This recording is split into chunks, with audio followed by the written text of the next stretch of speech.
उदयपुर से एक ऐसी प्रेरणादायक कहानी सामने आई जो ये साबित करती है कि अगर हौसले बुलंद हो तो कोई भी मुश्किल रास्ता आपको रोक नहीं सकता। उदयपुर में एक दृष्टिबाधित शिक्षक ने अपनी मेहनत और जुनून से वो कर दिखाया जो हर किसी के लिए मिसाल बन चुका है। डूंगरपुर के रहने वाले भावेश देसाई, जिन्हें आरएएस परीक्षा 2024 में दृष्टिबाधित श्रेणी में दूसरी रैंक हासिल हुई है। खास बात यह है कि भावेश आंखों से देख नहीं सकते, लेकिन उनके सपनों की उड़ान बेहद ऊंची है। और उदयपुर के एक सरकारी स्कूल में शिक्षक के रूप में कार्यरत भावेश के अपनी तैयारी ने, रोजाना 10 घंटे से ज्यादा की मेहनत, पढ़ाई ने और न देख पाने की चुनौती ने, इन सभी चीजों को उन्होंने अपनी ताकत बना लिया और मोबाइल के जरिए ऑडियो वीडियो सुनकर के तैयारी पूरी की और आखिरकार सफलता भी हासिल कर ली है। इंटरव्यू के दौरान उनसे एक बेहद दिलचस्प सवाल पूछा गया, अगर वो यूएसए के राष्ट्रपति होते तो ईरान इजराइल कॉन्फ्लिक्ट का समाधान कैसे करते। इस पर भावेश का जवाब उतना ही परिपक्व था। उन्होंने कहा कि बातचीत और नेगोशिएशन के जरिए ही किसी भी विवाद का हल निकाला जा सकता है। भावेश देसाई की यह सफलता न सिर्फ उनके परिवार, बल्कि पूरे राजस्थान के लिए गर्व की बात है और उन सभी युवाओं के लिए एक संदेश है जो किसी भी चुनौती के सामने हार मान लेते हैं तो हार नहीं मानना है, सामना करने से जीत निश्चित होती है।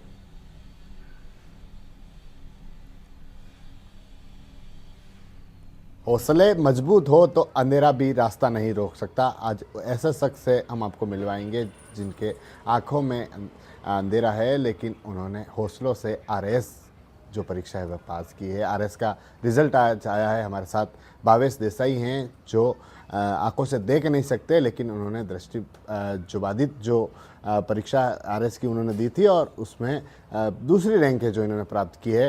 भावेश जी, पहले आपको बहुत बहुत बधाई, बहुत बहुत शुभकामनाएं। Thank you so much. और इंडिया न्यूज़ के पूरे दर्शकों को, देखने वाले तमाम साथियों को मेरा नमस्ते और बहुत बहुत धन्यवाद। भावेश जी, कैसे एक तरफ कहते हैं कि आंखों से आदमी देख नहीं पाता, और तो कैसे आपने इस पूरे परीक्षा को पास किया? एक आरएएस परीक्षा बहुत बड़ा लेवल होता है उसका। मुझे जहाँ तक लगता है कि नज़र की आवश्यकता नहीं, नज़रिए की आवश्यकता होनी चाहिए। और जब नज़रिया अच्छा हो और चाहत हमारी मंजिल के तरफ बढ़ने की हो तो सब कुछ संभव है। मैंने ऑनलाइन के माध्यम से पढ़ाई की और ऑनलाइन के माध्यम से पढ़ाई करने के साथ साथ मुझे बहुत सारे गुरुजनों के मार्गदर्शन भी मिले और उसका ही आज ये परिणाम है कि आज मैं ये सक्सेसफुल हो पाया हूँ। कैसे बैकग्राउंड क्या था? आपके बैकग्राउंड के बारे में जानना चाहेंगे। कैसे आपके परिवार के लोगों के साथ, या फिर शुरुआत में कैसे आपने इसको लगा कि आरएएस में आप पास कर सकता हूँ? मैं किसान परिवार से हूँ और डूंगरपुर के हथाई गांव का निवासी हूँ।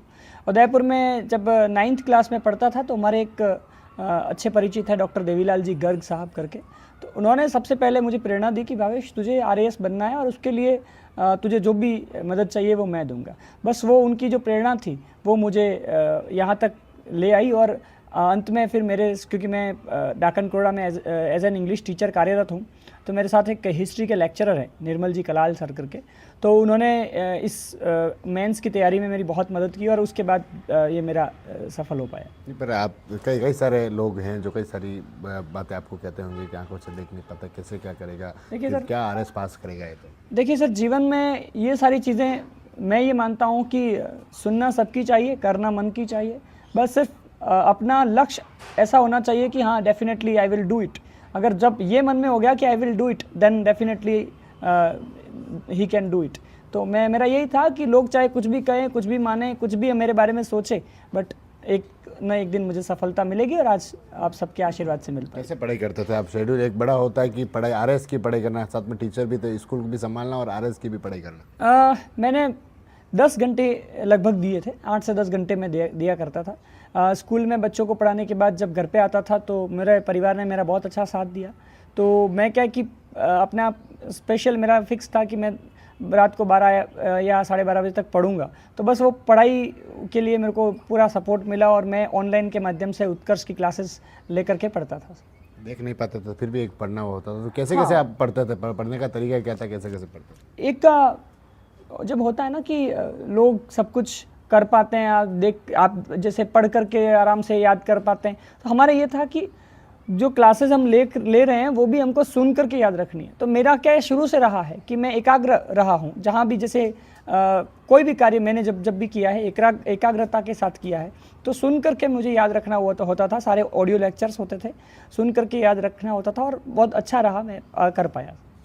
और जिस तरह से कई लोग होते हैं जो आरएस का एग्ज़ाम्स देते हैं, आपके किस तरह की रैंक इसमें रही थी और पढ़ाई को लेकर क्या ज़्यादा था? मेरी टीएसपी में ऑल ओवर जनरल में मेरी 97th रैंक रही और ब्लाइंड कैटेगरी में मेरी 2nd रैंक रही। और पढ़ाई के प्रति मेरा ये रहा है कि आदमी को मन में अगर तय कर ले तो क्योंकि देखिए मैं एक छोटी सी चीज़ बताना चाहता हूँ।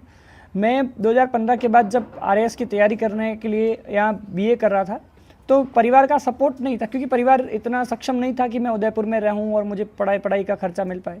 तो मैं भजन संध्या करके रात को भजन संध्या करना, दिन में पढ़ना, ये सब करके मैंने अपनी पढ़ाई को पूरा किया। और आज भगवान की दया से भजन संध्या में भी अच्छा नाम है और पढ़ाई में भी आज आपके आशीर्वाद से सक्सेस है। इससे पहले भी आपने आरएस का एग्ज़ाम दिया था क्या? जी, मैंने एक आरएस का एग्ज़ाम दिया था। मेरा प्री हुआ था बट मेंस में क्लियर नहीं कर पाया था।